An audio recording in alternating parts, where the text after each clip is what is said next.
So, boys and girls, today we are going to paint our glow-in-the-dark sea creature. So I have a clownfish that I'm going to be painting. I have selected my colors. I'm going to use orange and white for the fish, and then on the clownfish where it's black, I'm going to use blue so that I have more of the fun glow-in-the-dark effect when it's under the black light. So I have a water cup, I have my brush, I have paper towel, and I have my picture. You will want to select your brushes depending on what you're painting by their size.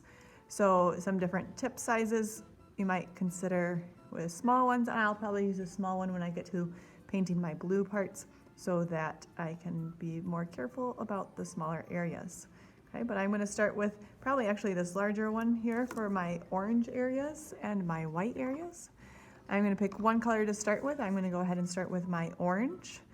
And when I paint, I'm going to carefully just get paint on the tip of the brush. I don't put it all the way up on the metal. I'm going to start on my left side of my painting since I'm right-handed, so I don't put my arm in the paint. And I can just go around the edge of the shape first, pulling the brush along my line. If it's hard to see your line, you might need to rotate your paper. So now my brush is starting to run out. It's not getting a clean edge. So I see I have paint on this side. I could actually just flip my brush over and pull it along. Reload my brush as needed. Careful that it only stays on the tip. I'm going to rotate my paper and I'm going to go along the edge, kind of pulling it down towards me so I can carefully see the edge. We're really concentrating on clean edges as we are painting.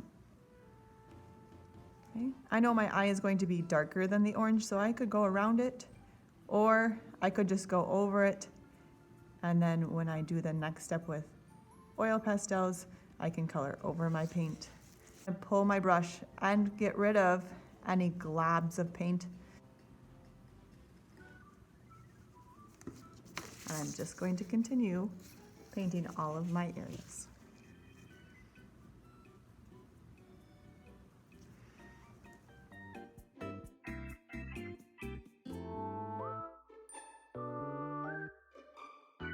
So now I'm done painting all my orange areas. I'm now going to paint my white areas. My paper is already white, but since it is a painting, we should have paint on all of the areas that need color. So we will paint over the white paper with white paint. Again, I'm going to select my brush that I want. I need to make sure that the orange paint that I'm painting next to is dry so that it does not mix. And again, I'm going to outline my shape, pulling my brush towards me, refilling as I need to get close along that edge.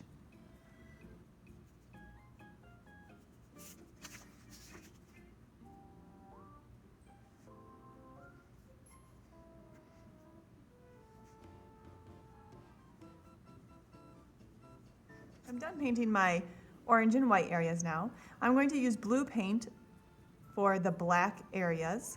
I could also choose to use blue oil pastel instead of blue paint. The blue paint I will have to be much more careful with because it's smaller areas. So I'm going to use a smaller brush. Same idea of just putting paint on the very tip.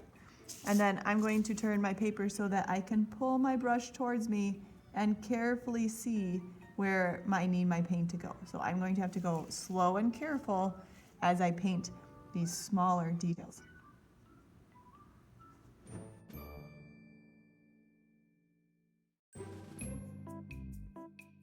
So now I'm done painting my fish. I might need to come back and touch up the white area where I can see a pencil line on the tail still. Just put another layer on that. You can see in the video, I did that in some of the blue areas where the pencil was showing through. When I am done painting, my painting will go on the drying rack. You need to make sure that your name and your class code are on it before you put it on the drying rack so that we can make sure you get yours back.